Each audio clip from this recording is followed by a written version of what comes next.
Spring 2024, calling to order. Stephen, if you'd like to do an introductory reading. Would you like me to go ahead and make my report as part of that, or maybe just to move things along? Yeah.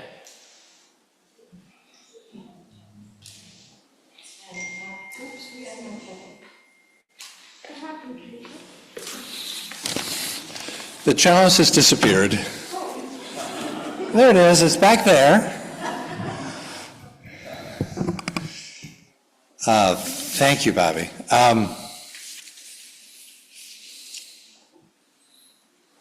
We're going to virtually light our chalice this morning with the spirit of the great Unitarian minister Percival Chubb. We lift our hearts in thanks today for all the gifts of life. In the light of love and the warmth of this family, we gather to seek, to sustain, and to share. A circle of friends is a blessed thing. That's a good spirit in which to begin an annual meeting. I guess I want to make a very brief report and just say how wonderful it is to be at the end of my first year with you. Yeah. I think it's gone really nicely, and I've really enjoyed working with this incredible staff. For Jamie and Jesse, Bill, Christopher, Oscar, Antonia, you had a staff that was already in place, working extremely hard, maybe too hard on occasions, but we're working on that. And I have really appreciated the lay leaders that I've had the pleasure of working with all year.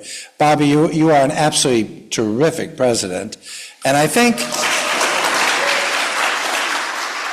it has something to do with the previous minister going down to your basement and working every day when you were a child. To the management team, David and Becky and Mark, and I do appreciate the carefulness, the dedication, all the things that I don't do well, which is absolute, complete absorption in detail, and technological savvy. That's good too. We have brought on Libby, and I think you saw today what an amazing job she is doing. I woke up this morning and read on Facebook that the Wakefield, Massachusetts church is closing next week. That's not what's happening here. You saw children here. You saw new members here. You saw life and liveliness here. That's our job. We never want to be on Facebook for that. And so this sense of where we go as a congregation, the leadership you choose to go with, these are important and powerful decisions that will be confronted, I think, when we gather back here in September. And also, when we gather back in September, the election will be upon us. And I don't even know what to say about that except to urge this congregation to support all the social justice people, the UU the Vote Initiative and Lurleen DeVos and others, and other Connecticut UU churches that are going to be working together. It's extraordinarily important. I shouldn't do this, but I'm going to. I normally don't make minister reports by showing you an editorial from the New York Times. How many people read this yesterday? It's a full-page editorial by Thomas Friedman in the New York Times. Good on you. I urge every single one of you to read it. He writes about how we've lost our moorings as a society. He talks about in a visit he made to Brazil a long time ago, he learned about the value of mangroves because they're along tropical seacoasts and they absorb toxins. They protect new life. They basically sustain everything ecologically. And he says that if the shoreline loses their mangroves, it's poisoned. And then he goes on to say, to my mind, one of the saddest things that has happened to America in my lifetime is how much we've lost so many of our mangroves. They're endangered everywhere today, not just in nature. Our society itself has lost so many of its social, normative, and political mangroves. All those things that used to filter out toxic behavior, buffer political extremism, and nurture healthy communities, trusted institutions for young people to grow up in and which hold our society together.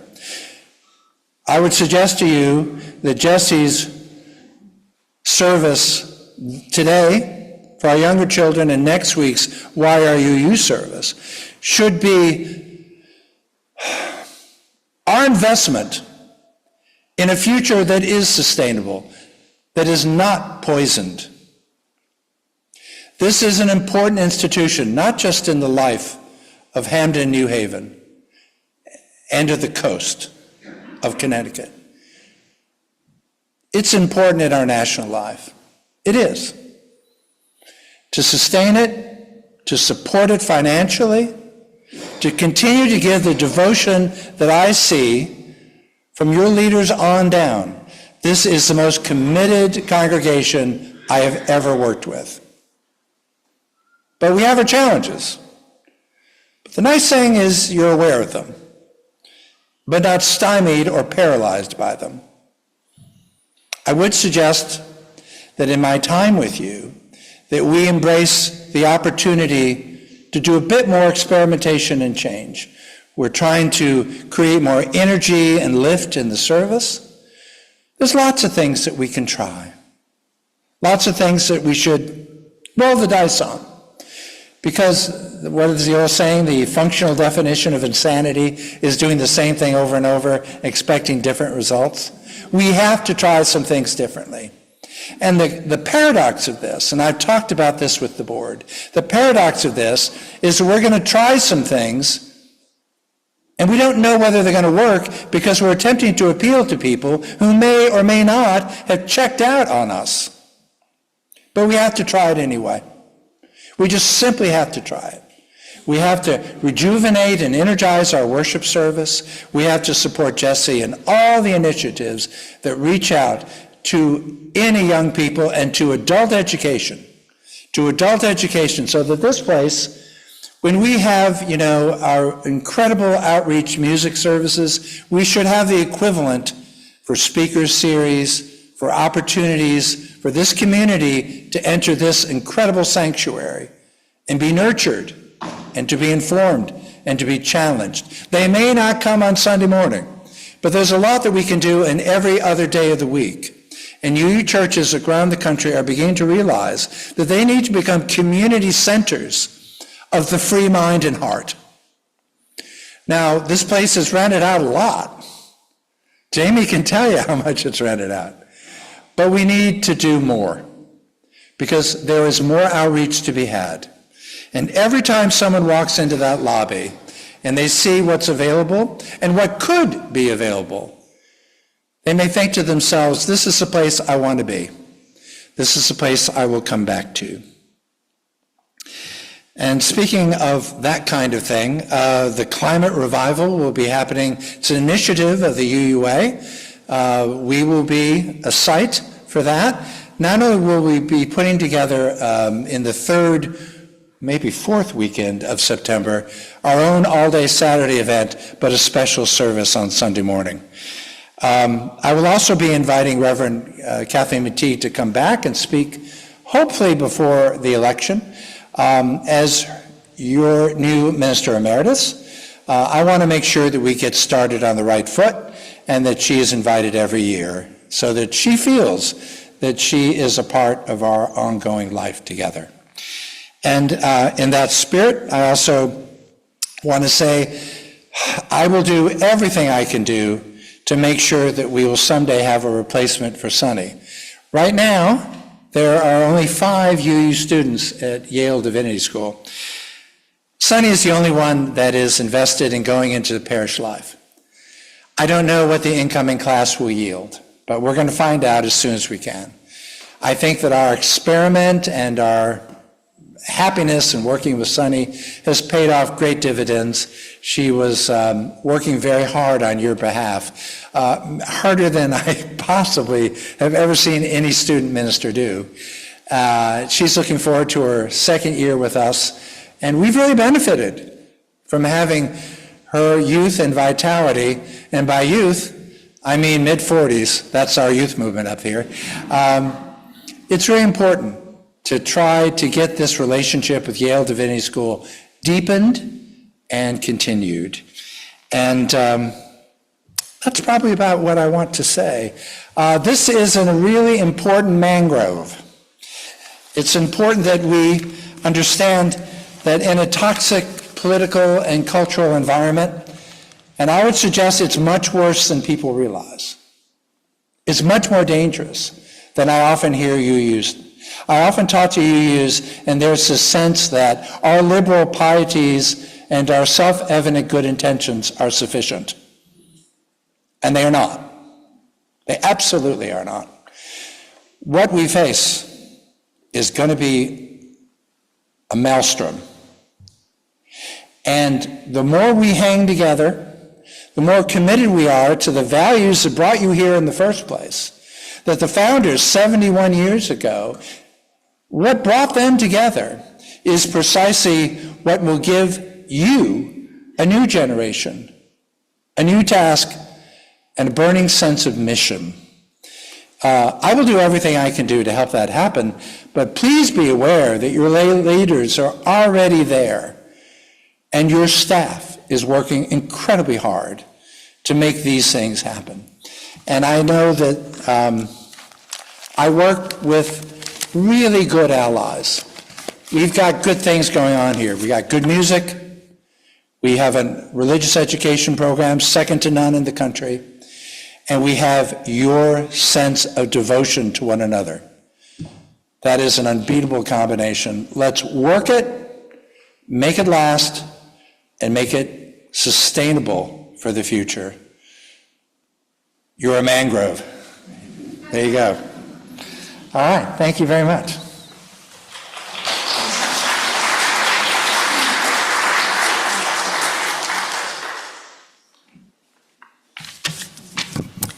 Thank you, Stephen. And I would suggest, I'm going to read to you the covenant, but the covenant can be our tool, one of our tools in that arsenal. But there's always a danger when we repeatedly read a document that we no longer hear its words. So I'm going to invite you today to reflect on the words and phrases of the sacred promise we've made to one another, and I would suggest the world, that have particular meaning for you. We covenant together to create and nurture a culture of respect and kindness, and to engage in the spiritual and everyday practice of loving more generously. While the following words express our intentions in writing, our true covenant lives and breathes in our actions. To this end, we will strive to be open to new ideas, experiences, and change, to create space for all opinions, and to warmly welcome newcomers into our community.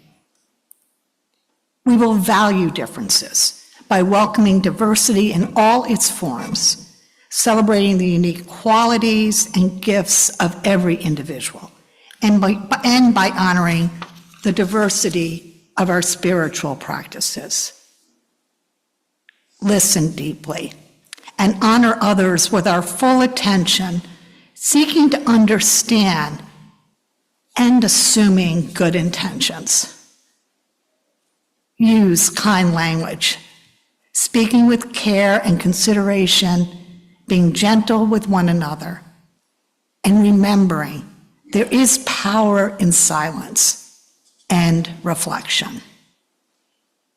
Speak our truths by sharing personal stories that build trust and community, by speaking our truths with courage and encouraging others to do the same, especially in difficult times.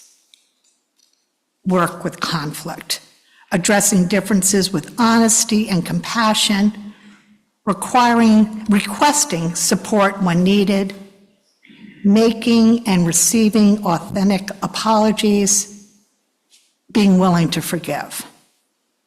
And finally, seek humor and joy, remembering that these qualities can enrich all that we do, and by holding things lightly when we are able.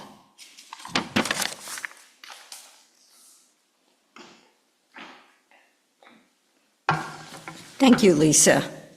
I'd like to have us establish our quorum today. So if you are a member, would you please raise your hand and we will have counters going around? Yeah. Ask people on Zoom to put their full names in the chat. I'm sorry. what? Ask people on Zoom to put their full names in the chat. For those of you on Zoom, please put your full names in the chat.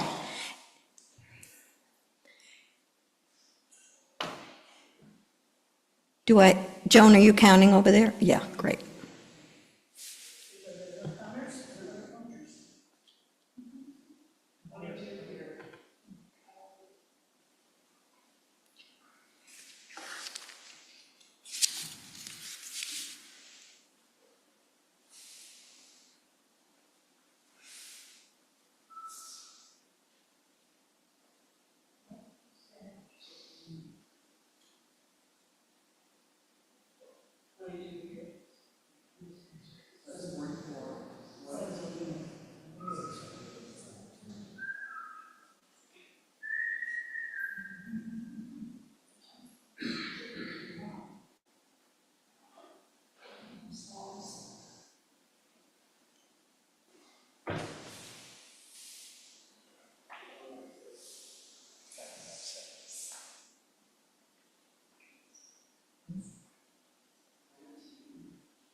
What have we got?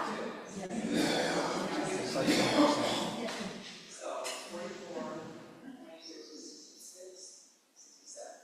7 on Zoom. So what's the total? 74. So we have a quorum. Thank you. So welcome, all of you. We on your Board of Trustees are grateful for this wonderful year with our contract minister, Reverend Stephen Kendrick, and a talented ministerial intern, Sonny McMillan. We will have another year to experience their gifts and opportunities that they bring to USNH. We want to celebrate the success of our stewardship campaign and especially thank the stewardship team and all of you for your generosity.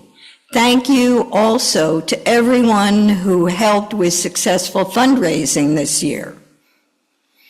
In the past months, your board has been providing the congregation with information and ways to hear from you regarding the proposed changes to Article 2 in the UUA bylaws.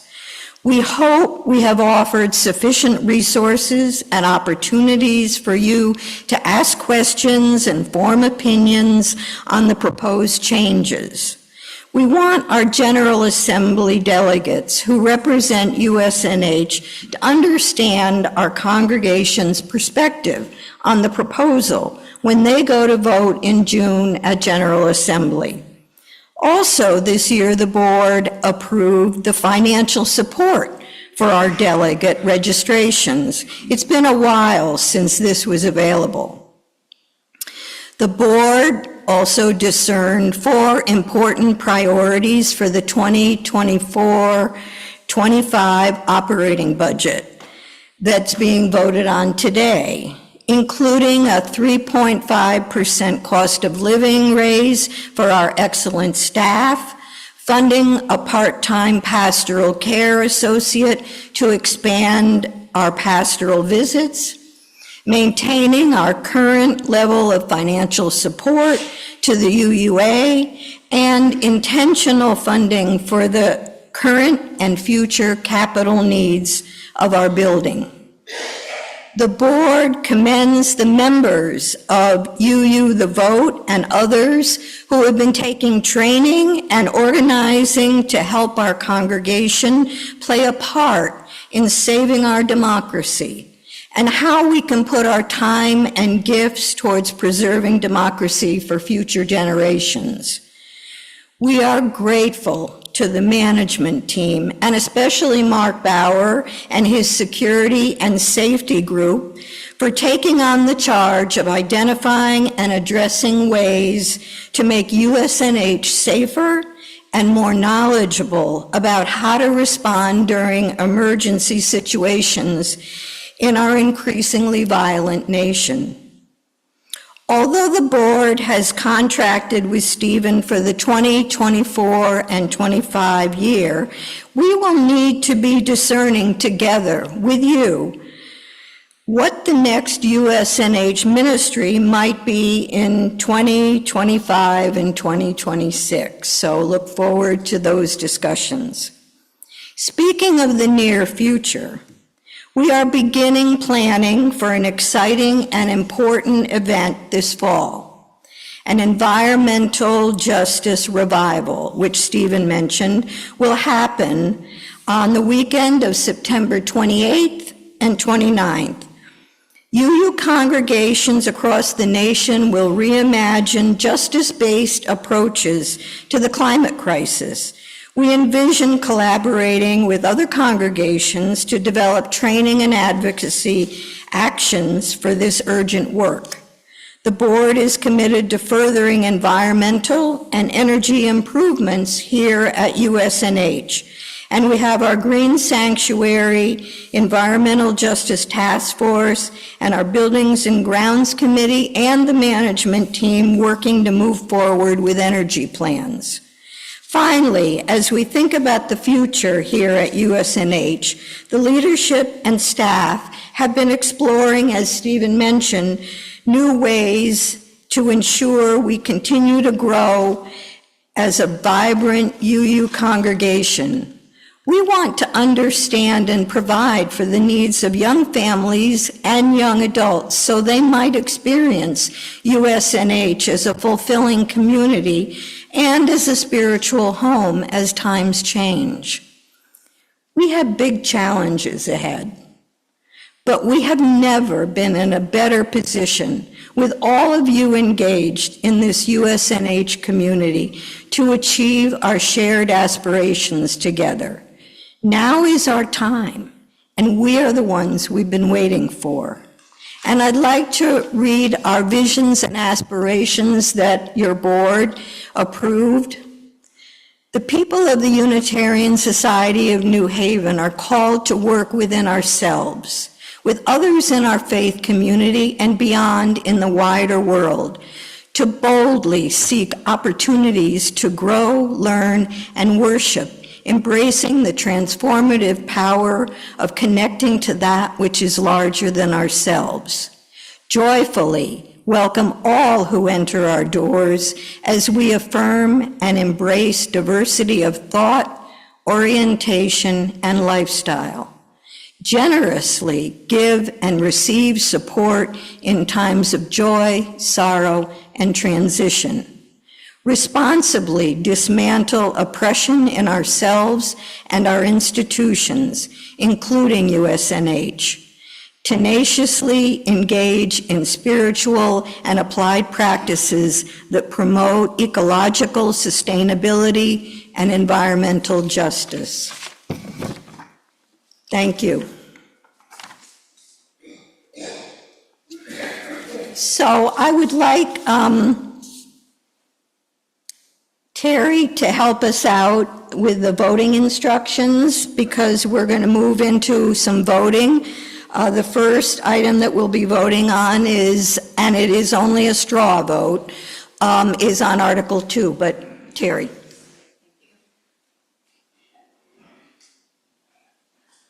Hello, I'm your clerk of the board, Terry Bonhorst Blackhawk, and my pronouns are she and her. So voting will be by show of hands. Board members will be counting the votes here in the sanctuary. And for those of you on Zoom, please enter your full name along with your vote. I think that covers it. Great, thank you.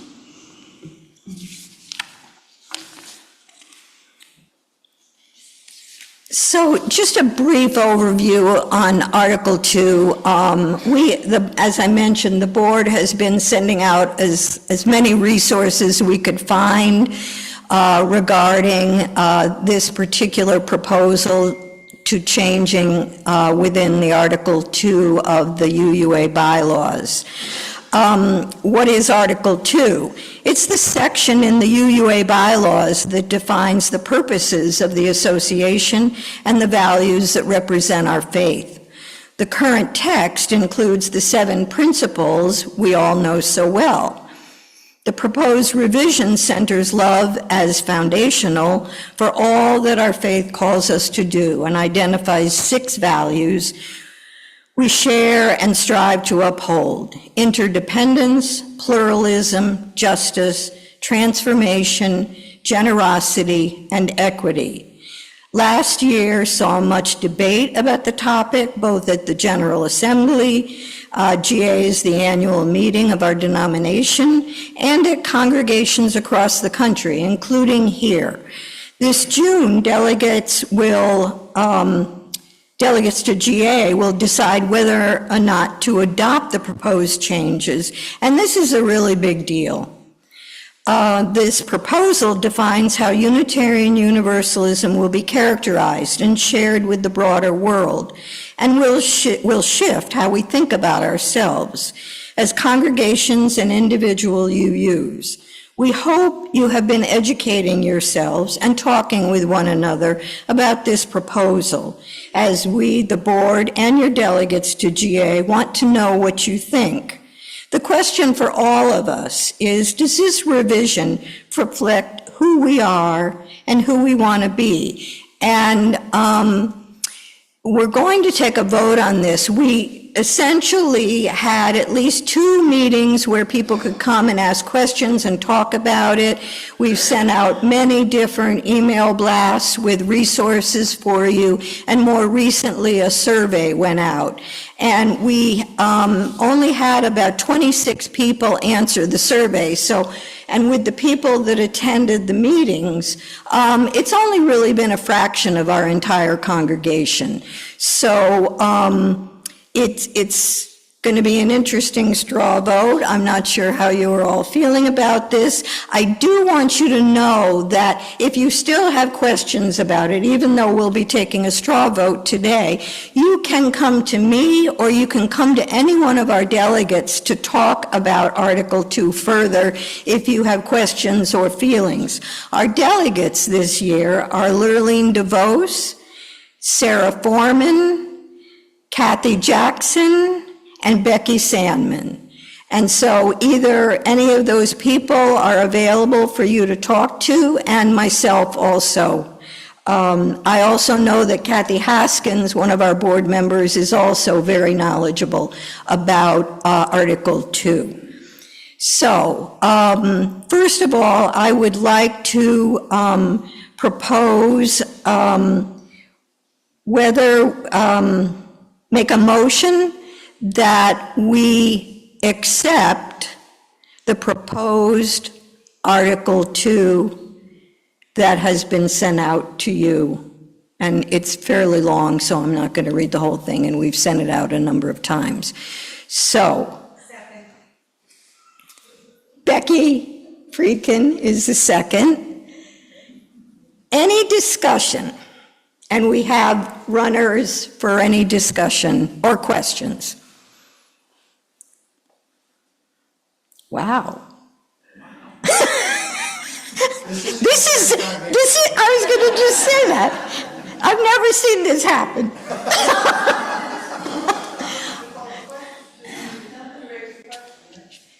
Pardon?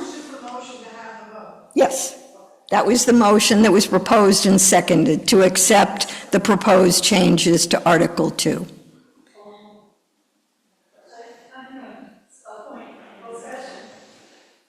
Just to start it off, I think that there are very many nice phrases within this revision, or this proposal, but I do miss, and I'm sure I'm not the only one, the reference to religions and our background as a Unitarian Universalist organization.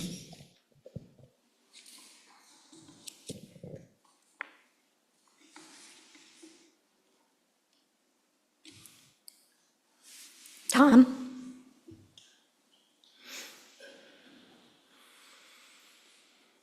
Thank you. Tom Ward, I'm your treasurer, but my comments here have nothing to do with money. First of all, I want to clarify that you're actually asking folks in a moment to indicate that they are in favor of the revision to Article 2. Mm-hmm. Okay, so we all understand that. It turns out I'm personally opposed for some specific reasons that I've shared in a survey and that kind of thing. And I just want to encourage folks to be honest and not feel undue peer pressure. It's sort of like if you think about Gaza and you talk about the abhorrent things that Israel is doing there, doesn't mean you're an anti-Semite. And similarly, if you oppose certain provisions in the revised article, it doesn't mean you're a racist. And so I just want people to not be afraid if they honestly feel that Article 2 goes too far in turning the UUA kind of into a lobbying group, that they're not afraid to indicate that for fear of being considered racist. So I just enjoin folks to think about that carefully. As part of discussion, in terms of the survey that went out, the 26 people that responded, 8 were wholeheartedly endorsing it, 7 agreed with some minor differences, 5 had no opinion, 2 disagreed, 1 formal disagreement, and 3 felt this was a wrong direction and they could not support it. So there's a variety of opinions, and as Tom said, I want you to feel completely free in this informal straw vote to oppose, not be in favor of, to support with minor differences. There are a lot of ways to think about this, and this is mainly so your delegates have a sense of the congregation, and delegates are free to vote how their conscience leads them, but also during GA there is also information that comes out that none of us may necessarily hear that may affect their opinions also. So, any further discussion? Yeah, Bob Condon. A few moments ago, Lisa read our covenant. Beautiful, I love those words. Would this changed Article 2 necessitate any changes to how we have organized ourselves or what our covenant is?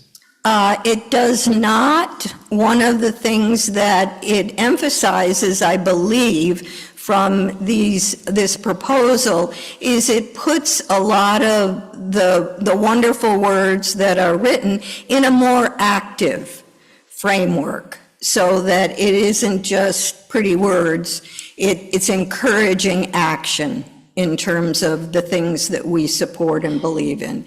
That's my interpretation, which could be totally wrong, but I think I've heard that several times being said. But no, it doesn't change. Also, a lot of congregations are going to maintain posting the 7 or 8 principles if they've approved the 8th principle.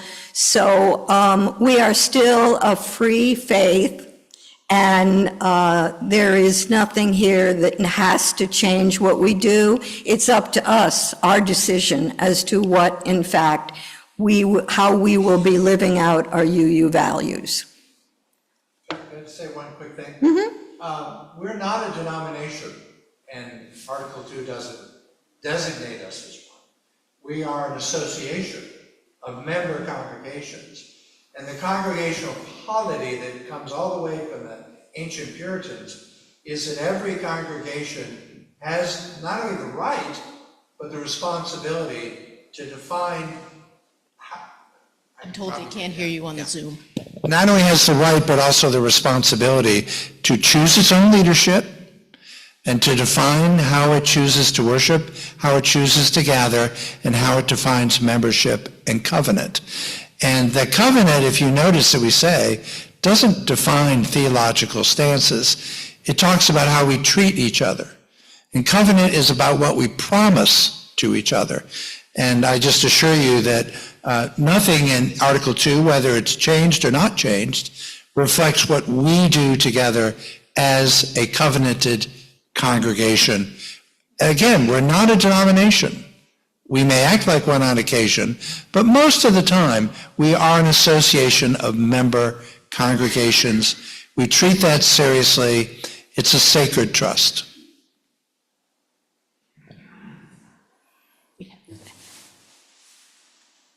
We had Greg first. I'm Gregory Feely. While I have some reservations about some of the textual elements of the proposed change, and I do think textual matters are important, Reverend Stephen raised an issue, and I've corroborated elsewhere, which is that the younger ministers of our faith are very strongly in favor of this. And we are an aging faith. They feel strongly about this. I think that some of the provisions of this are at worst, strictly speaking, not necessary, but that's almost a textual quibble. So speaking for myself, I think we do well not to disregard what the younger ministers and their congregations feel.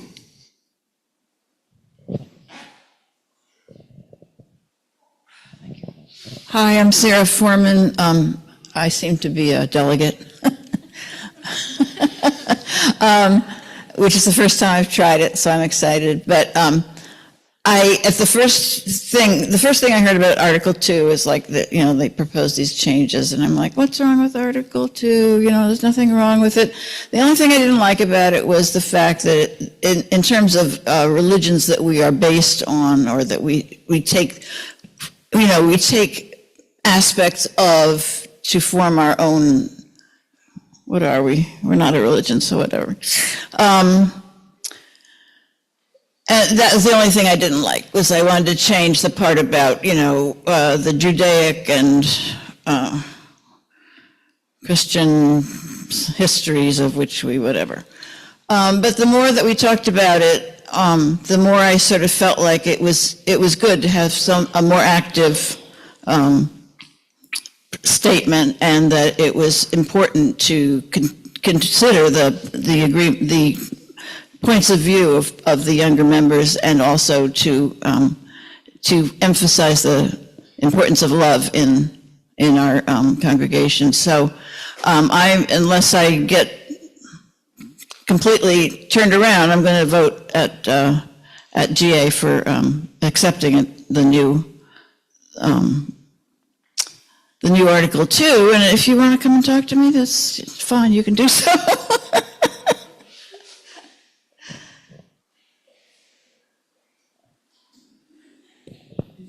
Yes.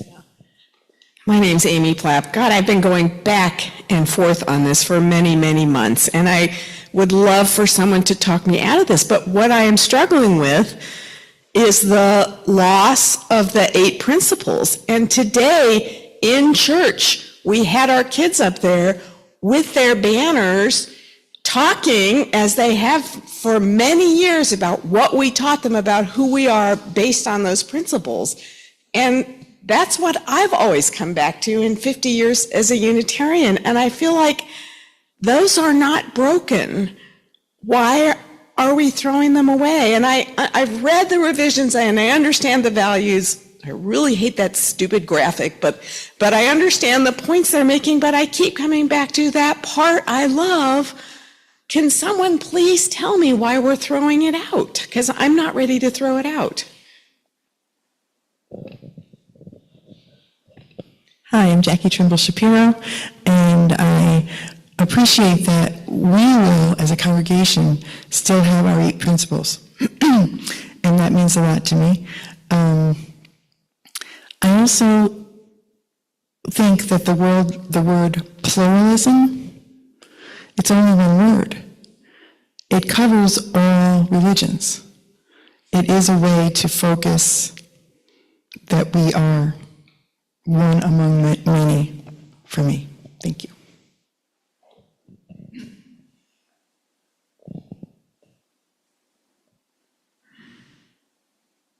I think there's...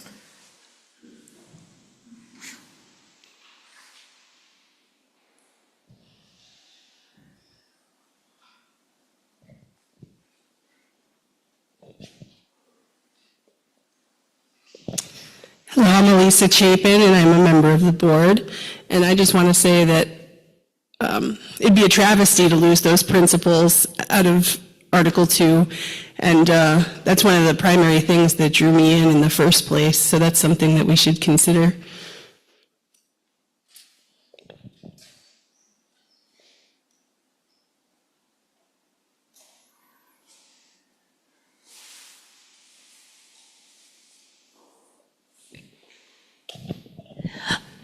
So, I'm Lillian DeVos, my pronouns are she and her, and I was a delegate at General Assembly last year, and also worked with folks from a variety of other congregations to try to amend the current Article 2 to incorporate both the 7 principles and 8, and also the sources.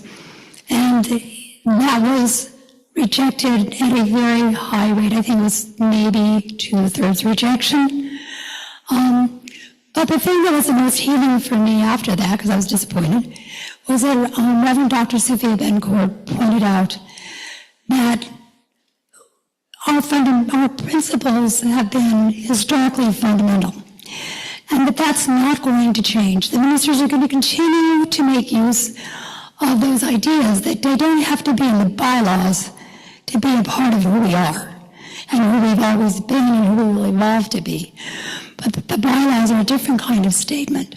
So for me, and I don't know maybe if that's helpful to you, that was helpful to be able to say, yes, and.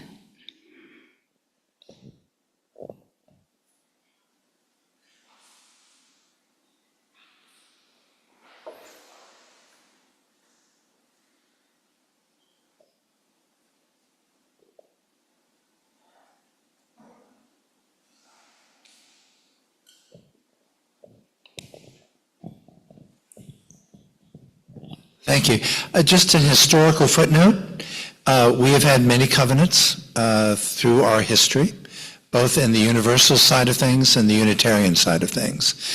I was present as a very, very, very young minister in Columbus, Ohio, at the second iteration of the present 8 purposes and principles and their adoption. And it had been a rocky road. They had been revised heavily. It was a really interesting vote. As we walked out of the actual vote, the session, I remember talking with other young ministers saying, isn't it great that we've been promised an opportunity within 15 or 20 years to revisit and revise them, because this is a living faith. In fact, it's a movement. And we talked about that, and an interesting thing developed. We didn't revisit them in 15 years. We didn't revisit them in 30 years. And in fact, when there was an opportunity about 4 years ago to make slight revisions, the actual initiative lost by about 6 votes. 6 votes. And so the decision was made to go, if slight revisions were going to be problematic, to just take a general look at it from the ground up. And that was the spirit that generated the present initiative. We have a long history of covenants and covenant shift and change. And that was our understanding at the initial vote in Columbus all those years ago. I think one of the dynamics that we're dealing with, and there are some congregations that are voting demonstrably against this present proposal. One of the issues is that we didn't revisit it quickly enough, and we got locked in, and we began to confuse the present purposes and principles with a somehow a creedal assumption. We don't share a creed. We are a living movement, and therefore, my understanding was that we were always going to be revisiting this every generation. Every generation. And in terms of the American demographics, they consider a generation to be 15 years. Yeah, that's how quickly American society is changing. So that was the initial understanding at the vote in Columbus, Ohio, about 35 years ago.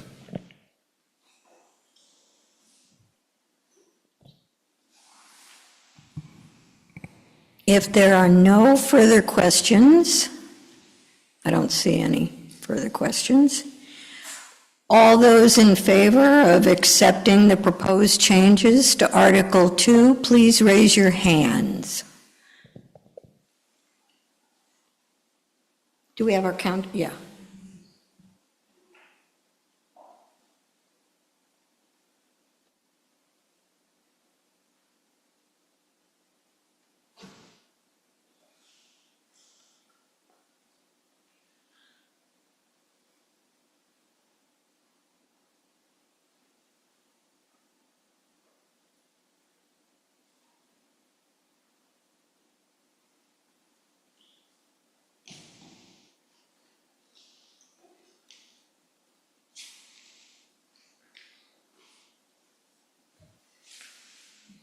And those in the chat, please enter your yes or yes vote if you're voting yes.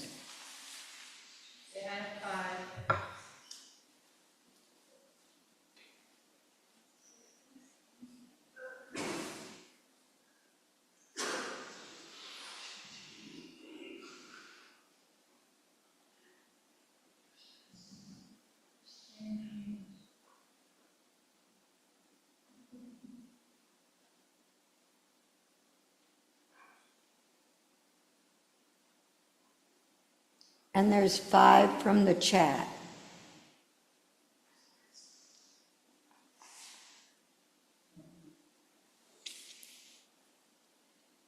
You can lower your hands. Arm strength.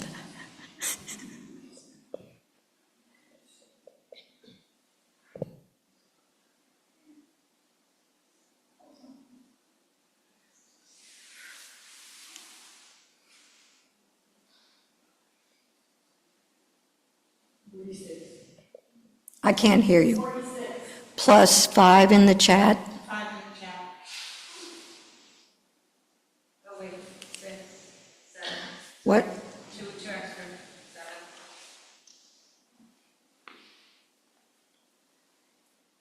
53. All those opposed? And if you're in the chat, just write no.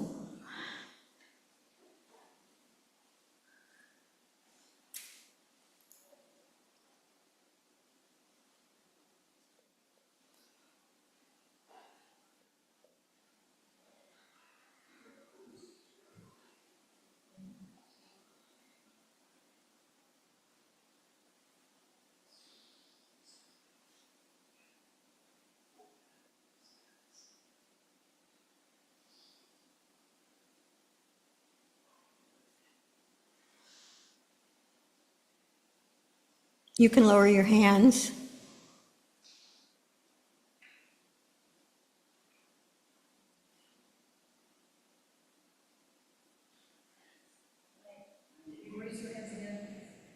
What was that?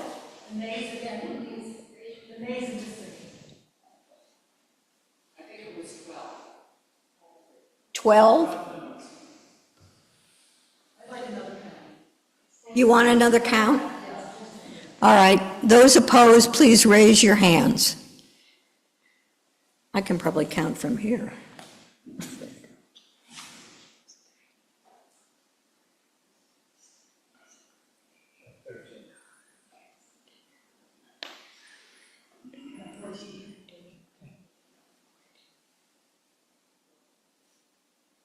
Did you get 14?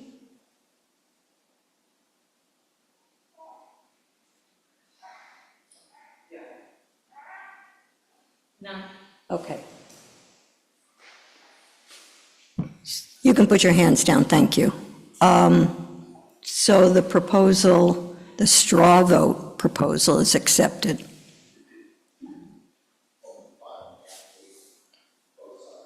Uh, 53 to 14. Thank you all. And there is an understanding that the delegates can vote their conscience. yes, yes.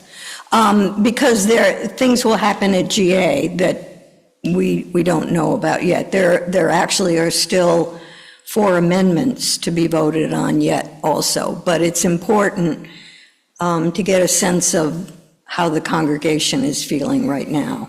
But thank you especially to all of you who have done a little work in getting to know this and for expressing your opinion. That's incredibly important.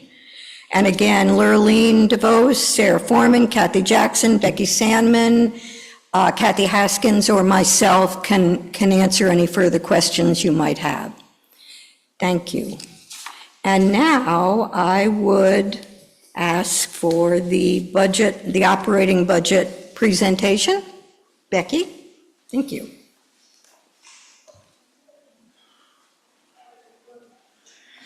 Good morning.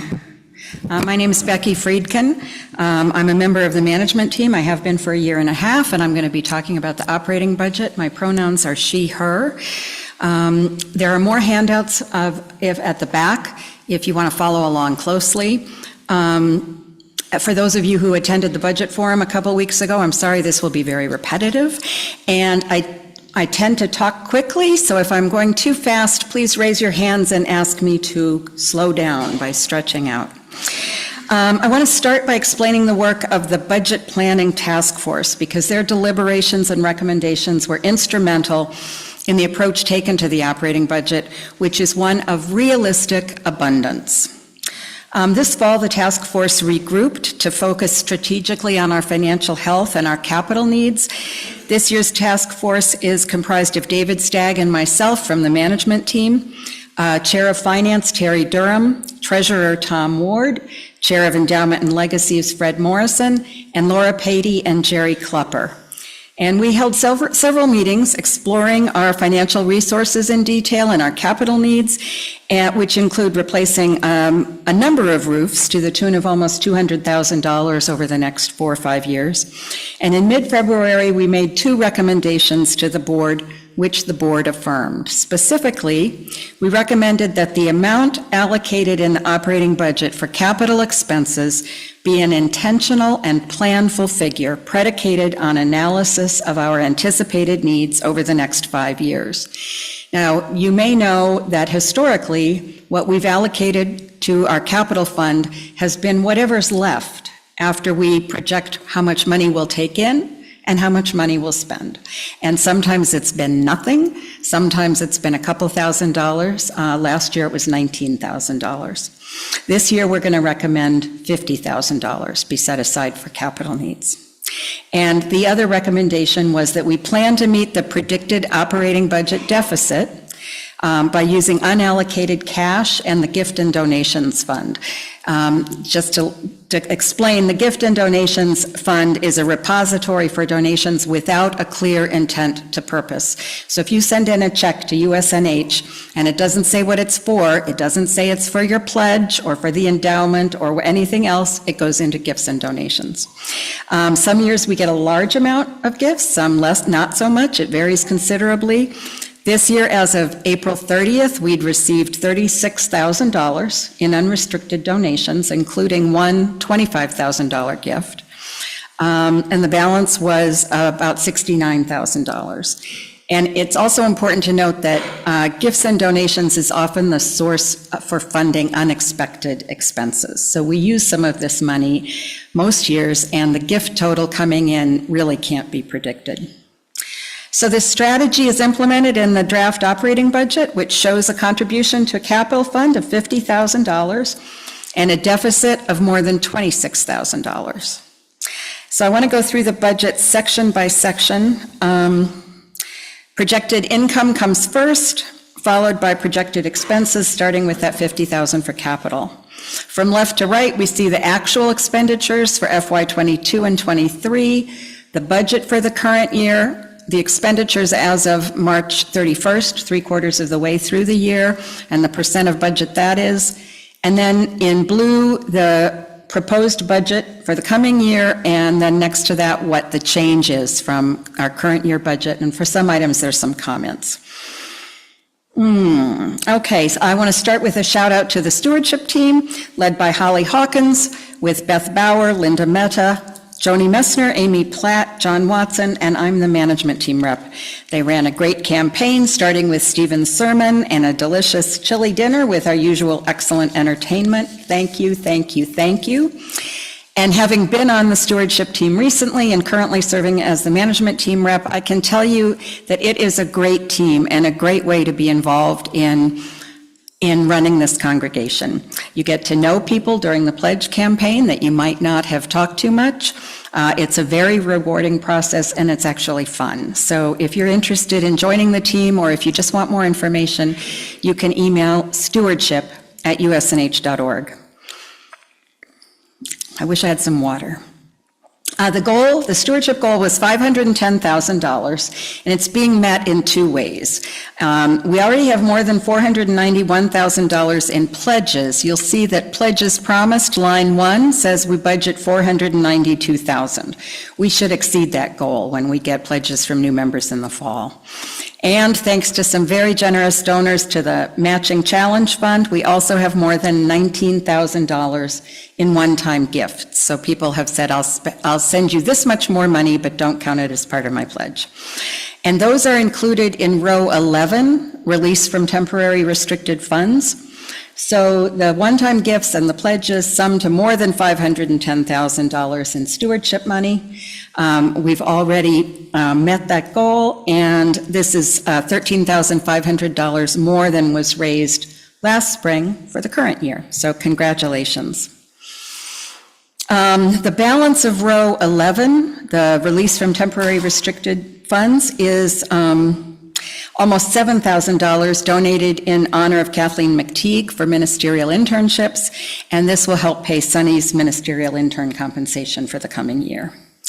Also, just to be clear, as always, some people aren't able to fulfill their pledges. A pledge is a promise, it's an aspiration. People have employment changes, they move away, they have medical difficulties, unexpected expenses. So we plan on and budget receiving 97% of our pledged income, and that's based on our actual experience, and that's reflected in row 2, $477,000 from pledge income and $19,000 in one-time gifts, which we don't reduce by 97%.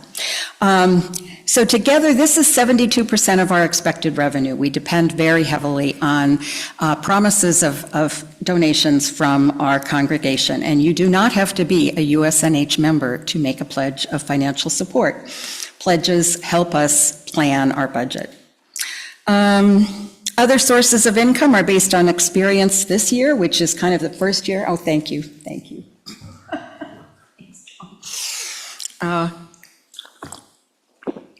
Thank you. Kind of our first full year out of the pandemic. Where am I? The collection plate, row 3, is doing very well. We get some income from donations at social hour and soup lunches. Row 4, if you're so inclined, look for the donation basket on the food tables. That's optional but appreciated. On row 5, our daycare tenant, Over the Rainbow, pays $60,000 annually in rent. We'll be renegotiating that rent this summer for a 2-year term, and the budget shows part of what we expect that increase to yield. And daycare rent is almost 10% of our revenue. Incidental rentals, row 6, have been strong. We expect that to continue. And fundraising, row 8, we're budgeting $22,000. Which includes an auction this spring. We had a very successful auction 2 years ago, and we hope to repeat that. If anybody's interested in helping to organize that, please let the management team know. By far the easiest way to raise money for USNH is for people to buy grocery cards. If you shop at Stop and Shop or ShopRite, you can use these, they're called gift cards, but you can use them for yourself to pay for your groceries. And even if you don't shop at Stop and Shop or ShopRite, you can donate cards to be given to Waverly or to the Hamden Food Bank. And USNH gets 5% of the value. So if you buy a $100 grocery card, USNH gets $5. If 120 households, and we have more than 200 households in this congregation, purchase $250 worth of grocery cards each month for only 10 months, maybe you don't come in the summer and you don't plan ahead, we would earn $15,000 for our operating budget. Through April 30th, we've earned about $3,600. So grocery cards are available for sale after service until noon in the lobby. You can pay with cash, check, or credit card. And I hope you can take advantage of that. In addition to the auction, Sarah Foreman is going to organize a shredding fundraiser in the fall, and she needs a co-organizer. So if you're interested, contact Sarah or the management team. It's a fairly short-term project, and it has a clear ending. I'm sorry? We're going to shred by hand, right. The shredding fundraiser, we sell bags for you to put your paper in. A truck comes on a Saturday, you bring those bags, and we can also advertise to the community that anybody can bring shredding, and any donations they make, we get to keep entirely. Any questions before we move on? Yep, Jackie? No, that gifts and donations, there are funds where we keep money, and even our bank account is not shown on the operating budget. This is just a document showing how we plan to raise and spend money. There's a gifts and donations fund, there's a capital fund, and there's a number of temporarily restricted funds, which include things like the Apfel Music Fund, the Ministerial Internship Fund that is in honor of Kathleen, and a number of other things. Does that help? And that's money all that information is available on the balance sheet, and I don't think we're going to talk about that today, but the Budget Planning Task Force looked at that very carefully. Thanks, Jackie. Any questions on Zoom? Okay. So expenses. Our projected expenses are always based on recent year actuals and projected changes. I want to point out just a few items on the expenses side, but let's start with the $50,000. With the $50,000 for capital, we expect that to continue for at least several years. This year, we have plans, and Shirley Dion will talk more about that, for a relatively small roof, but we plan to bank some of those funds to use in future years for our more expensive roofs coming up. On row 31, committee support, member services, you see that we're increasing most line items. We provided committees with data on actual expenditures and invited budget requests, and most of which we honored in full.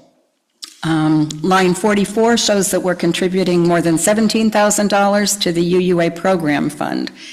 This is only half of what the UUA requested of us.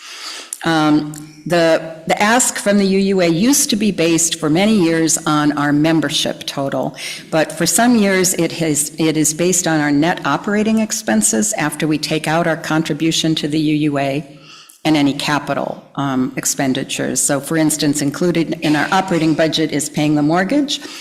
The principal payments that we make on our mortgage get deducted from our operating expenses.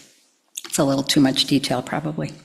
So the UUA provides incredible resources and scaffolding for UU congregations, including processes to hire or call ministers and for managing departures. They provide resources for religious education, worship, social justice, communication, including a reduced rate on our Zoom accounts. And the UUA is a liberal religious voice in the wider world that we desperately need. USNH has relied heavily on regional and association staff to support our ministerial transitions, leadership retreats, and much more. Our mortgage loan, row 47, is under finance. Refinancing our loan with the endowment last year is saving us more than $13,000 a year. And yes, we're spending about $24,000 a year to pay for this beautiful sanctuary. If you turn the page, personnel is at the top. Any questions so far? I keep losing my place. Okay. Following the recommendation of both the UUA and the Personnel Committee, our staff will get 3.5% cost of living increases. Additionally, Jamie will receive an additional salary increase to move her salary closer to the midpoint of UUA salary guidelines. And Jesse received a raise effective January 1 of this year to better align with his responsibilities and his span of influence. Per Stephen's recommendation, we've budgeted for a new part-time position of pastoral care visitor, which is included on line 58, hourly employees, and to make 2 or 3 visits most weeks of the year. The Personnel Committee will work on a job description in collaboration with Stephen, and we'll start advertising as soon as that is ready. Skipping to the bottom, the next to last line, row 113, you'll see that we're projecting a deficit, as I said, of more than $26,000. We will fund that deficit, should it occur, with cash that's accumulated over the years, and if needed, from gifts and donations fund. And the final row, 114, is the operating reserve. So we're required by policy to maintain an operating reserve to cover fluctuations in cash flow. Fortunately, income and expenses tend to track fairly well, but there are fluctuations. This spring, the board amended the operating reserve policy in 2 ways. Based on experience over the years, they reduced the percentage of operating expenses used to determine the reserve, or they used the percentage of operating expenses from 15% to 10%. So you take our operating expenses, 15% of it used to be the reserve, now it's 10%. The other thing is that they explicitly exclude any transfer to capital from the calculation. So the $50,000 going to capital, although it's shown in our operating budget as an expense, it's not included in the denominator for the operating reserve. And you'll see that the operating reserve for next year is almost $29,000 less than it was for last year. So this also frees up additional cash to help our budget deficits. Of course, we don't want to go through these reserves that we have too quickly, or we'll run out of them. So, but it seems like we have ample money to cover the $26,000 deficit for next year, and we'll see where we are next year when we plan the following year's budget. Tom, our treasurer, David Stagg, Terry, anything you want to add? Did I miss anything? Any questions? Dan. Kathy's coming with the mic. Thanks. I just want to give a little historical perspective on the operating reserve. It's not only for cash fluctuation, but it's also originally thought as an emergency fund. So let's just recognize that we're drawing down what was an emergency pile of cash and using it for operating expenses now. Actually, the policy doesn't mention emergencies. the policy that the board approved. But we have other funds for emergencies, including unallocated cash, the Gifts and Donations Fund, and if worse comes to worst, I know Fred will kill me for this, but we have the endowment. But thank you. Any other questions or comments? Paul?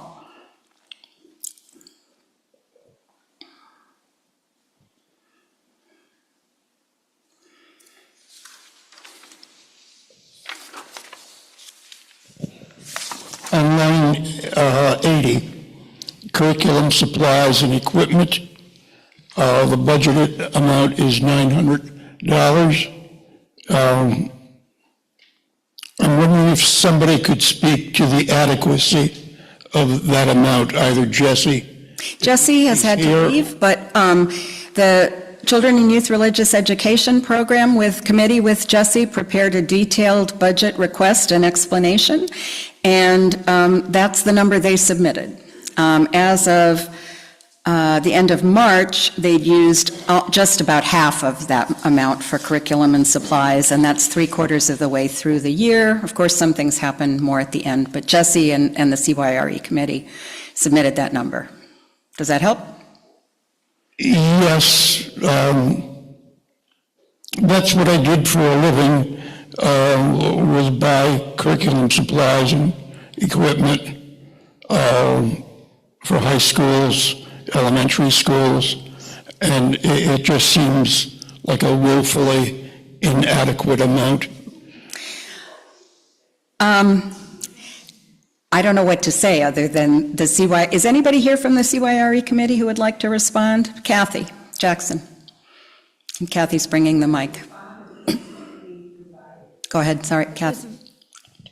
There's a breakdown of all this right. Yeah, the CYRE committee provided a very good explanation of their expenses and their needs, and, most of the curricula are used several years for the time, if not more.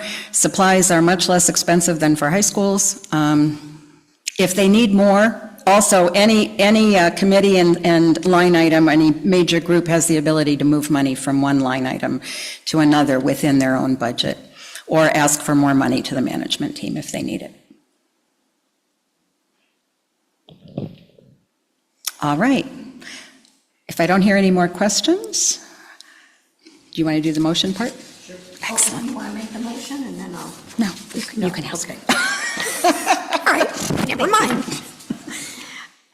I'd like to make a motion to accept the proposed 2024-25 budget. Second from our treasurer, Tom. Any further questions? Since there are no further questions, all those in favor, raise your hand. Online, please say yes.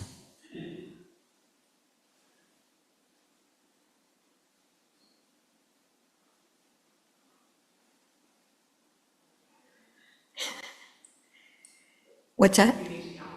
Yes, we do, yeah. That would be why their hands are up.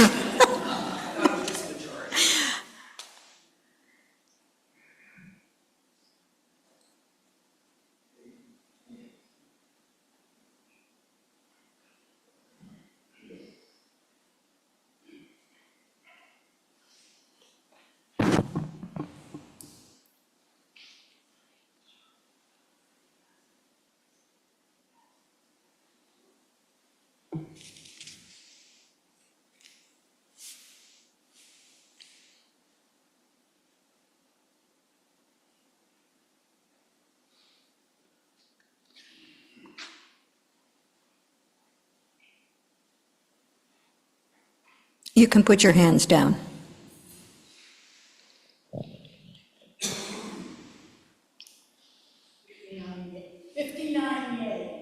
Fifty-nine plus 59 plus 9. All those opposed, please raise your hand. Okay, that was unanimous, unless something comes up in the chat.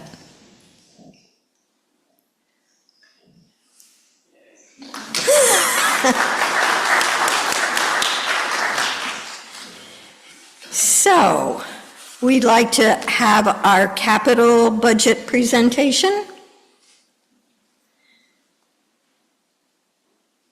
from Buildings and Grounds.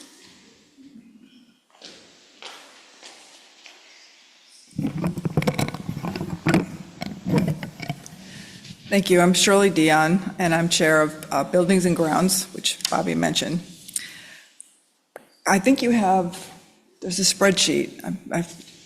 You may have it. I thought it was going to be up there, but I guess it isn't. Can you hear me? Okay, I'll lean into it. I thought there is a handout in the back. Yes, good. You do have it. Thank you.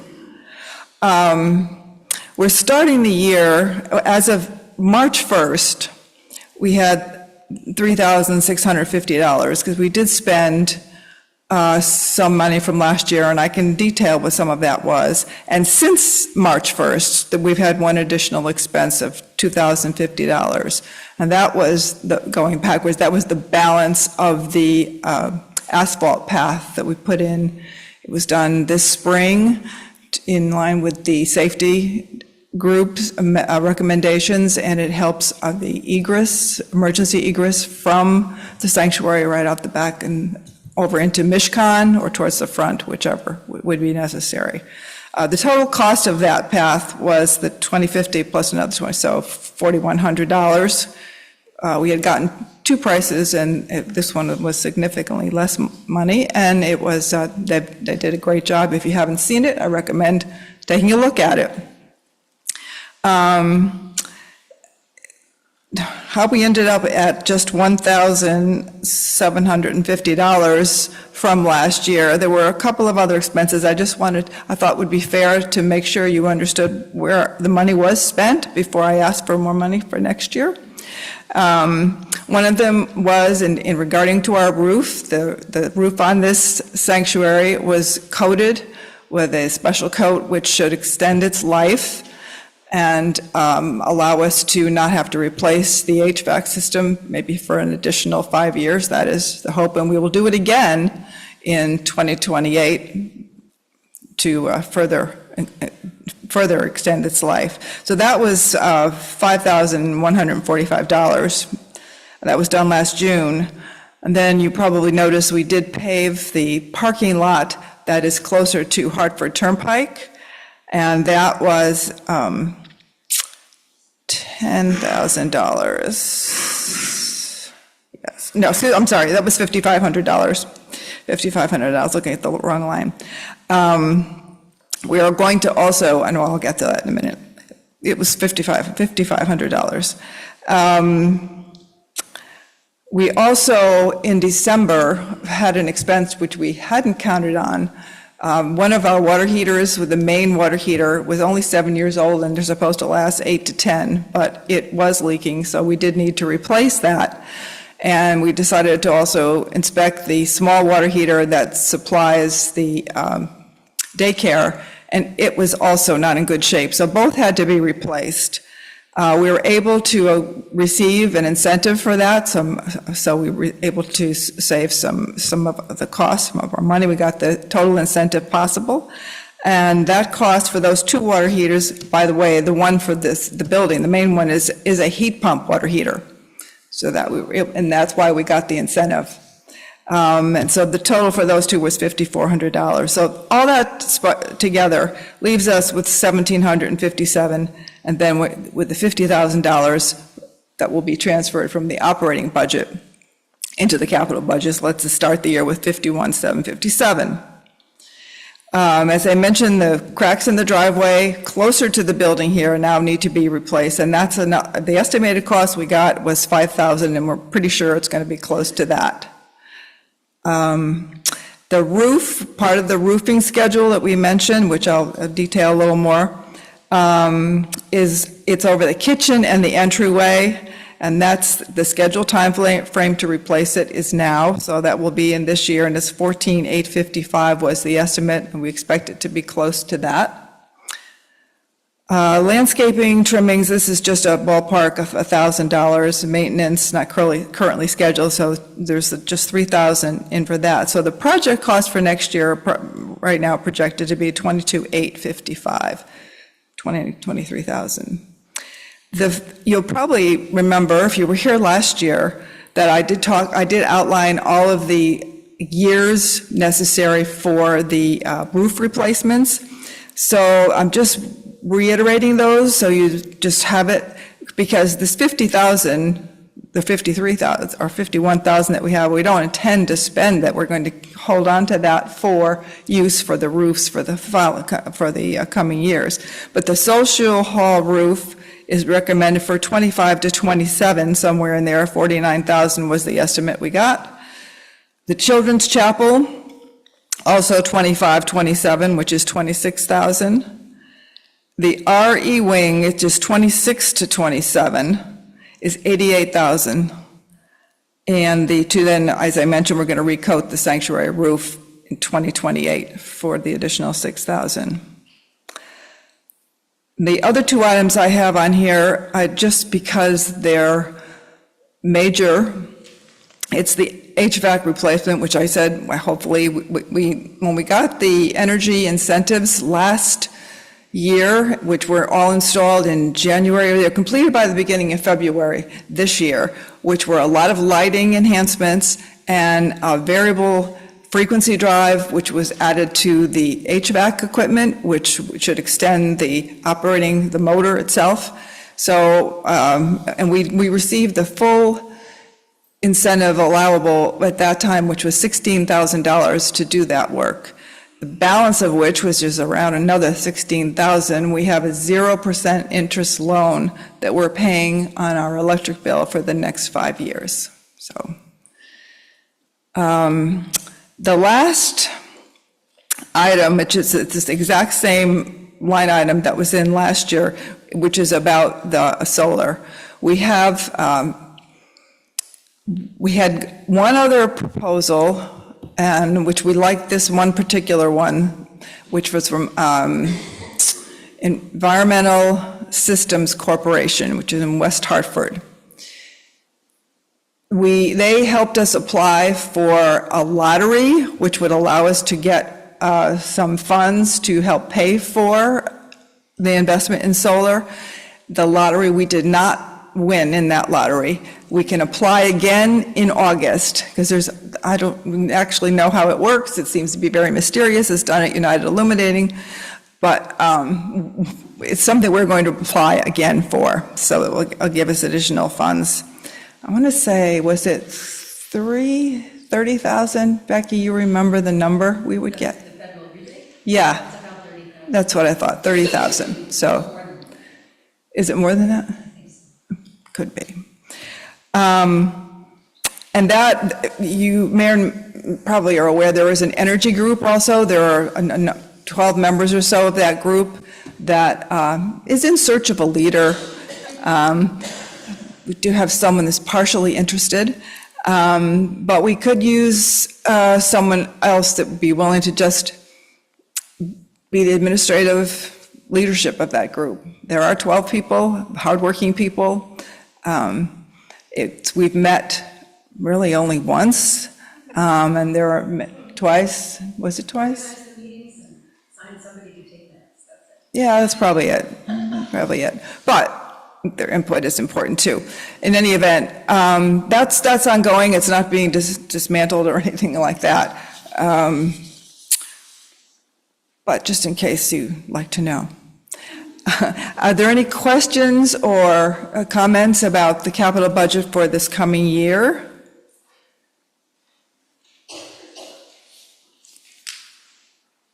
Fred?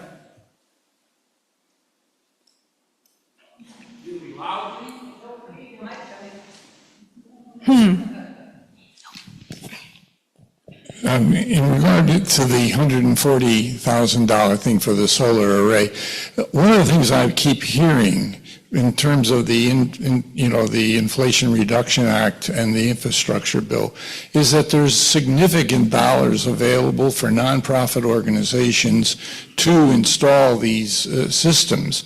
Is anybody investigating any of that? Good question. That just coincidentally, there is a seminar. I have signed up for it, and I know some other people have too, that is going to be put on by IREJN about how to do just that, and it's June 11th or 13th. It's this month. So, yes. Becky? Excuse me, Jane. This thing moves. The main thing for solar, as I understand it, is that it's called a direct pay rather than a tax credit, because we don't pay taxes. We would get a direct pay refund of 30% of the cost of the solar installation, not until it is all installed. So funding that 30% upfront or whatever else we would want to pay in advance is an issue that needs to be addressed. But yes, we're investigating. Right, so it's 30%, not 30,000. Thanks, thank you. Anything else? Bobby, it's all yours. Thank you. Thank you, Shirley, and the Buildings and Grounds and management team and everyone involved in the energy project. I'm going to try something a little different right now. All those, okay, let me make the motion. I'd like to make a motion to accept the proposed capital budget for 2024-25. And what I'd like is for all those opposed. Oh, I need a second, sorry. Oh, there's our second. John. All those opposed to the budget proposal, raise your hand.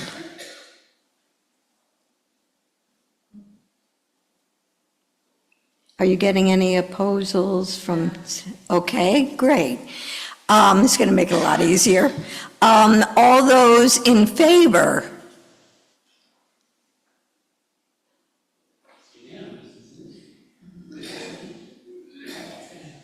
Okay, you can put your hands down. Anyone abstaining? Okay, it's unanimously voted on. Thank you.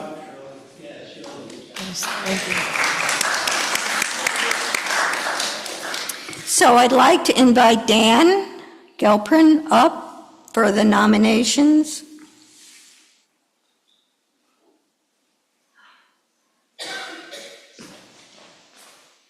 Hi, everybody. I will try to be quick on behalf of the nominating committee. In the annual report, you can see the slate. So I'm just going to run through this quickly. Oh, wow. Yeah. Raise the podium. I've never done that.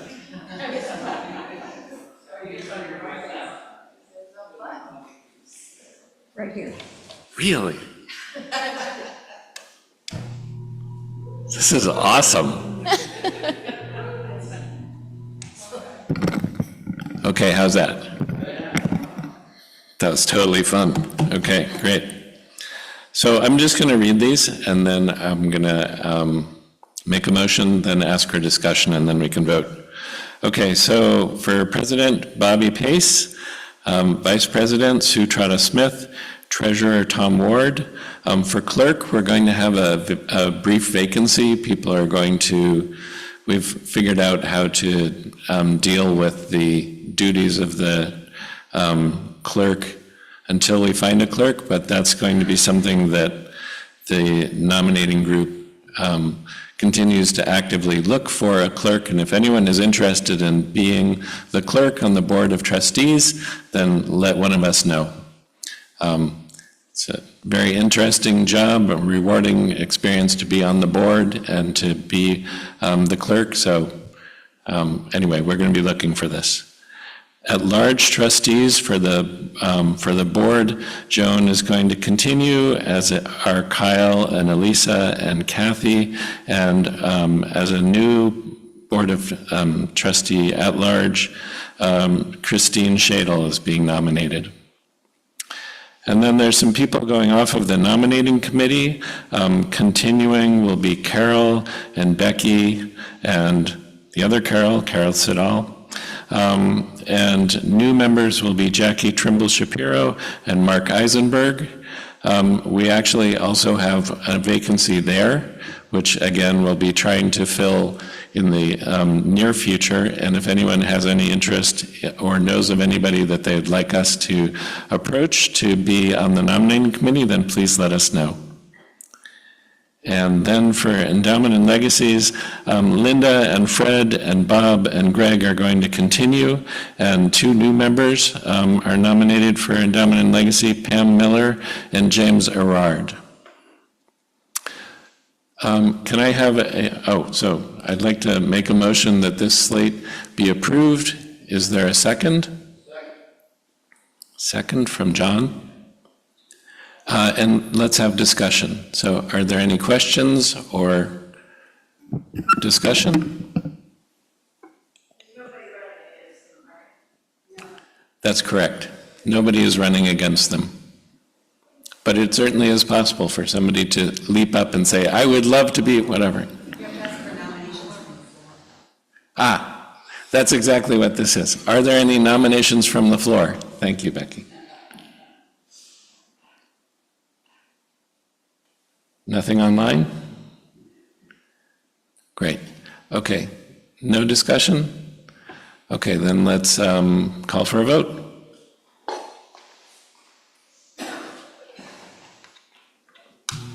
Oops. That's so fun. We have to do that all the time. That's good. Oh. Oops. Just keep running it. Dan has made a motion to accept the slate as presented, and has allowed for questions. And so all those in favor, please raise your hand.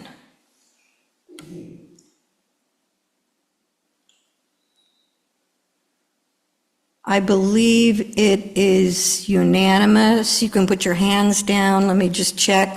Anyone opposed? Any abstentions? The slate is accepted unanimously. Thank you. And thank you to all the new people involved in all the different ways that we take care of our congregation. So, we need to vote to approve the minutes of the November 19th congregational meeting, which were sent out previously. So I'd like to make a motion to accept those minutes as presented. There's a second from, John's our seconder. And are there any questions about the minutes? Obviously, we didn't have that particular handout for you other than the budget, but they were sent out ahead of time. So any questions about the minutes? Since there are no questions, I would ask if you will accept the minutes from the November 19th, 2023 congregational meeting. Please raise your hand.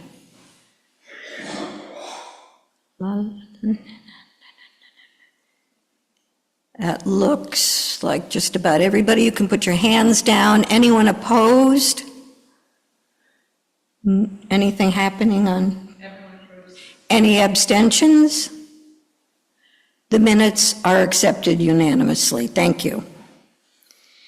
So, endowment and legacies. Bob Congdon.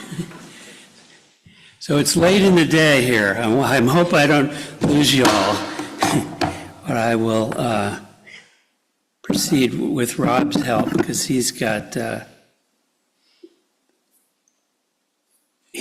to it. Well, so this is a good news story, and I want to invite you to celebrate with us. in every generation at USNH, there have been people who have envisioned a positive future and helped us move in that direction. And so I'm hoping, Rob, you can play them one at a time.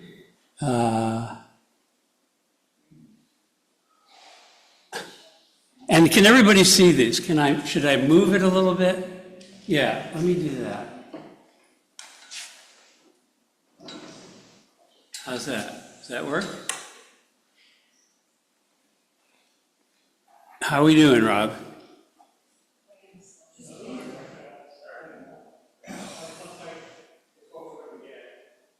You can't play them. Can you play this one?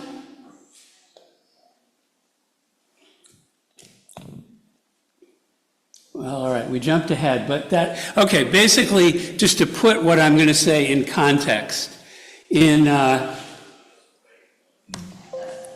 late 1940s, a group of people came together to organize a Unitarian society in Greater New Haven.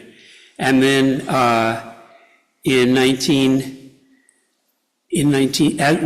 it grew in 1960, USNH purchased 3 acres here in Hamden, and the new building opened in 1963. They saw the need for even more space for RE, and so there was an addition put on in 1967. And then finally, this beautiful new space, after a building campaign and a bank loan, this was able to be built and opened in 2003. So, as I said, there have been people looking ahead to the future, and there have been a team of people seeing the need to have an endowment that can help strengthen USNH financially. All right, can we get to the endowment slide? Because that would be an important one for people to see, which is slide 7. Okay, here we go. So what is an endowment? A collection of investments set up to provide a permanent source of income and savings for the benefit of USNH. Oh, yeah, sorry. The amount that people donate, the principal, remains intact in perpetuity, and a portion of the total return, meaning the dividends, the interest, and any appreciation, may be drawn each year for purposes chosen by the society, as we voted a few minutes ago for this coming year to take 3% of the endowment value. Next slide, please. So I'm just going to run through a very quick history of the endowment. The first fund was established in 1978, focused on religious education. A 1989 fund was established more for the long-term development of the society. And then in 2011, we got a very generous bequest from Gene Winchell, approximately $357,000, nearly doubled the size of the endowment. And so we established a fund, the Winchell Fund, in her honor. All 3 of those endowment funds are overseen by an Endowment and Legacies Committee. You just elected members to serve for the coming year, and we welcome 2 new members. The Winchell Fund and the 1989 Fund are invested in diversified, low-cost index funds using an outside advisor. To further diversify, the 1978 Fund is invested in the Unitarian Universalist Common Endowment Fund, along with the funds of churches throughout the country. We set up something called the Legacy Society for USNH, and it recognizes people in 2 groups, people who have included a gift of any amount in their will or trust or retirement account, and also recognizes donors who have given cash gifts of $10,000 or more to the endowment. It can be outright in 1 year or over a period of up to 5 years. We made some important changes to the endowment in 2012 to make it more in keeping with best practices of nonprofit organizations. So we had more flexibility. One important one was that we could spend the appreciation. Historically, we were only spending interest and dividends. There was a much smaller amount available. And the second thing was to give the flexibility to the congregation to be able to spend it for whatever we determined best at the time. And that's why, for this year, we've just put it into the operating budget. So how that process works, the Finance Committee and the Endowment Committee get together to recommend a percentage. It's typically in the range of 2 to 4%. And so over the last 10 years during the campaign, the contribution has been anywhere from $16,000 to $53,000. So there's been a range there.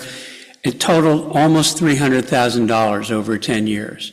So it's had a significant role to play in the operating budget. We had gotten a $650,000 loan from Citizens Bank to finance the sanctuary. When it was time to refinance that, instead of going back to Citizens Bank or another commercial bank, congregation approved borrowing it from the endowment, from non-principal available appreciation that as the endowment had grown. So by borrowing from ourselves, we saved a considerable amount in closing and legal costs, not to mention we're paying ourselves back. And it's currently set up to be repaid over a 25-year period. Most recent initiative was that the Finance Committee and Endowment Committee got together so that of some of our cash reserves, $50,000 is being invested in the same low-cost index funds as the endowment through the endowment brokerage account. And that's so we're getting a stronger rate of return on that. So the endowment campaign, and here we're getting to the good news, so hang in here with me. In September 2013, the congregation approved a campaign to grow the endowment to $2.5 million by 2024. At the beginning of the campaign, there was $750,000 in the endowment. We sought cash, outright endowment gifts, as well as legacy gift intentions in wills, trusts, and retirement accounts. And here's how we did. We went from $750,000 to the current endowment is $1.6 million. That includes $236,000 in cash gifts that came in during the campaign. Some of those were gifts from beloved members who were no longer with us, who left money in their estate plans, and the rest was outright gifts of cash. So we going from 750 to 1.6, it's almost $1 million increase, 900,000. As I said, some of that was gifts during the campaign. The rest is appreciation. And also remember that we took out almost $300,000. So we feel we've done pretty well with that. But the other part of the good news is we got 24 new legacy gift intentions.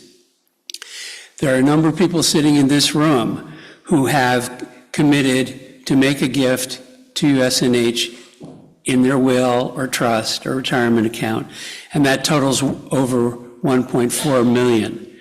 So the total campaign results is $3.1 million compared to our goal of $2.5 million. Now, I realize that's not all spendable cash right now, and we're not in any rush to get the money that's in people's,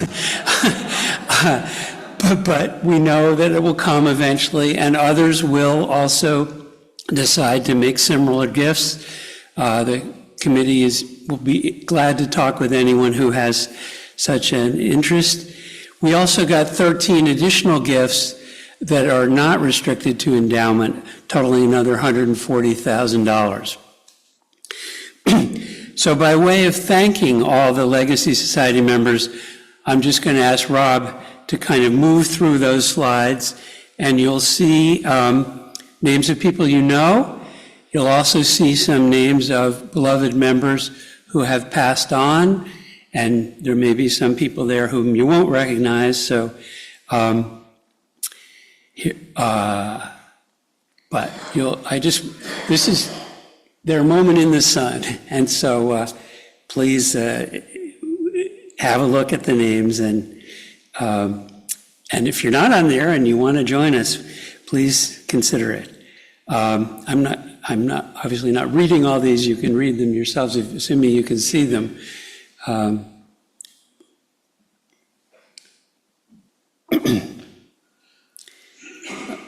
right. You've gone way ahead of me here. I had this vision of this scrolling, and there is a scroll feature in PowerPoint, which works like credits in a movie. After an hour, I could only get it to go to the first 20 names, and I thought, all right, this is what you get.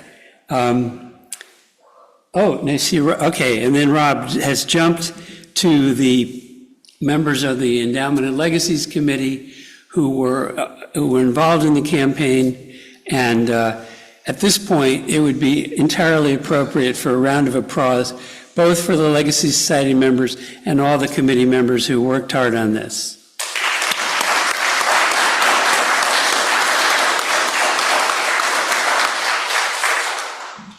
That's my presentation. Thanks for hanging in here.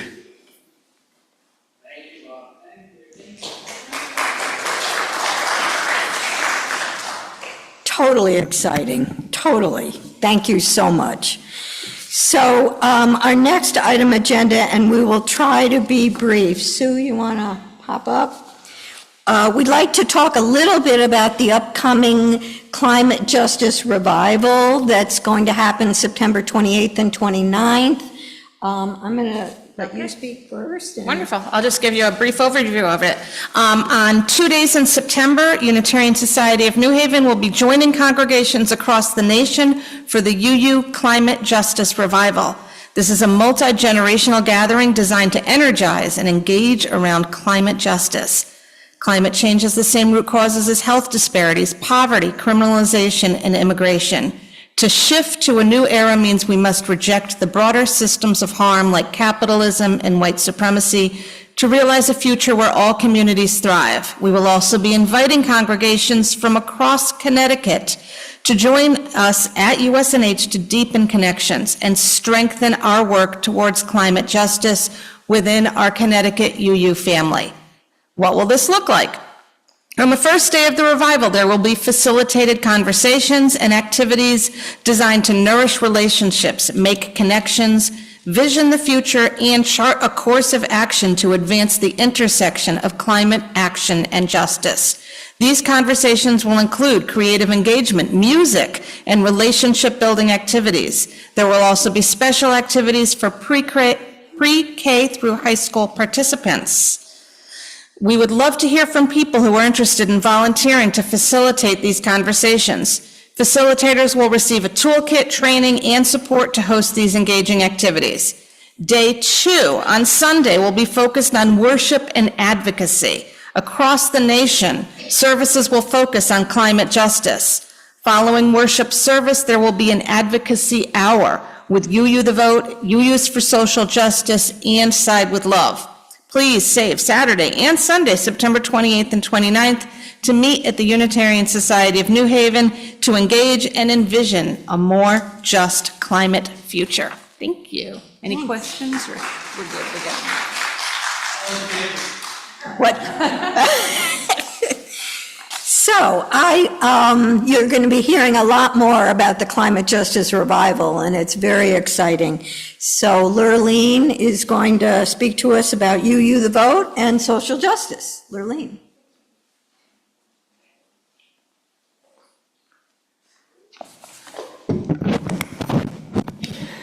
So I'm Lurleen DeVos, and my pronouns are she and her. I'm here today representing the Social Justice Ministry.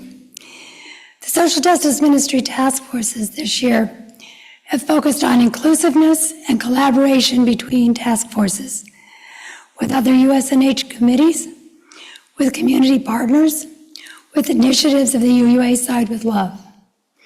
Our work is grounded in the RUU theology of love that affirms the inherent worthiness of every individual and acknowledges our interdependence. As Dr. Cornel West has said, justice is what love looks like in public. Underlying the work of many of the task forces has been a focus on dismantling white supremacy culture and its ongoing economic impact on people of color. Through our collaboration with UU The Vote, we have worked to fight voter suppression in states where the vote of people of color is most impacted. Following the congregation's designation in 2022 as one of only 24 Good Trouble congregations, you have continued to work the polls and write postcards to ensure that everyone has a voice. During this congregational year, we've reached out to over 11,000 voters, and several of you have already served as poll workers. As we move into the 2024 election cycle, we will be called to do even more, and we will. And some of us are phone banking this afternoon to Arizona to promote abortion rights there. It was in the newsletter, so if any of you are interested, here's your chance. Your UU The Vote core team is currently participating in an intensive 6-month training by the Side with Love called Tending the Soil. We were invited to attend because you, our congregation, have caused so much good trouble. We're learning a lot, including the importance of celebrating. So Sunday, June 16th, after the flower communion, you are invited to a pizza party in the social hall to celebrate all the work that we've done this year together so far. Working with Connect has also provided us an opportunity to work with a diverse community on issues that include environmental justice, creating a green space in southern Hamden near communities of color, electoral justice, promoting the referendum for early voting, and supporting the Secretary of State's efforts to secure funding to get the word out. This is really important because many of the folks who need to vote early are people who are people of color and work jobs that are not synchronous with the times the polls are open. Decriminalization, continuing to press for the implementation of the clean slate laws that were passed 2 years ago. Reducing gun violence through working for the use of safe gun technology by local police forces. There has been a whole lot of other good social justice work done this year. And I'm going to hit the highlights in kind of a random way. So if you don't have your highlight hit, we know what happened. We've learned about Cop City and supported a youth from this congregation who was arrested there. By partnering with the UU Side with Love decriminalization initiative, we were able to support their family while they were in Georgia for the arraignment. Folks read The Other Side of Prospect and shared the panel discussion that was co-sponsored by the Anti-Racism Task Force, Adult Religious Ed, and the Humanist Group. It was widely well attended and widely approved of. We've introduced Havens Harvest to USNH folks, thanks to Gail, who now help pick up surplus food from commercial establishments and redistribute it to nonprofits, thereby reducing food waste and hunger simultaneously. USNH children and their families did reverse Advent calendars and helped fill Thanksgiving food baskets with Christian Community Action Agency.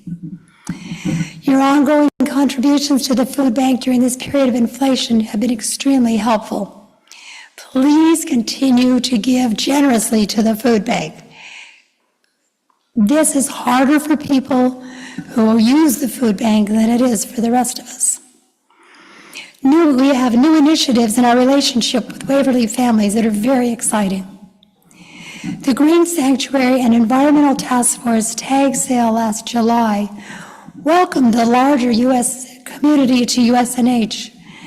God let our neighbors get to know us, and it addressed economic injustice. Waverly folks are, by allowing Waverly and daycare folks to shop early. Waverly also partnered with us in welcoming folks to this sale. The regifting sale addressed the materialist, capitalist exploitation of the holiday and the waste that are associated with holiday giving. But they also offered free shopping to the Waverly community during their annual Christmas party. Recently, the Green Sanctuary folks have been lobbying the Connecticut legislative session for the Green Amendment, which is an environmental rights amendment similar to the one in Montana, that allowed the youth to sue there for their rights to have a healthy environment. And they also worked on multiple climate bills. There have been monthly discussions by the LGBTIQ plus community exploring diversity within that community and questioning how USNH could become more welcoming to LGBTIQ plus folks. The LGBTIQ plus elders are also being supported through collaboration with the New Haven's Pride Center Rainbow Elders Initiative. And there's more, but I'm not going to tell you all about it. There are worship services, book discussions, and opportunities to contact your legislators. In conclusion, the Social Justice Council is awed and inspired and appreciative of all that you folks at USNH are doing to create a beloved community, particularly in these challenging times. Thank you. And come to the party. Come to the pizza party. Before we vote to adjourn, I'd like to close with a prayer. With gratitude and grace, we lead forward to answer the call of our faith. We move happily together into the unknown. We open ourselves to growth. We go forth to begin the change to our corner of the world. We covenant together to transform the world through love, and we are moved by Spirit to accomplish good works with compassion and love for all. And now I make a motion that we adjourn. Second, Bob Congdon. All those in favor? Thank you, thank you. Enjoy this wonderful day.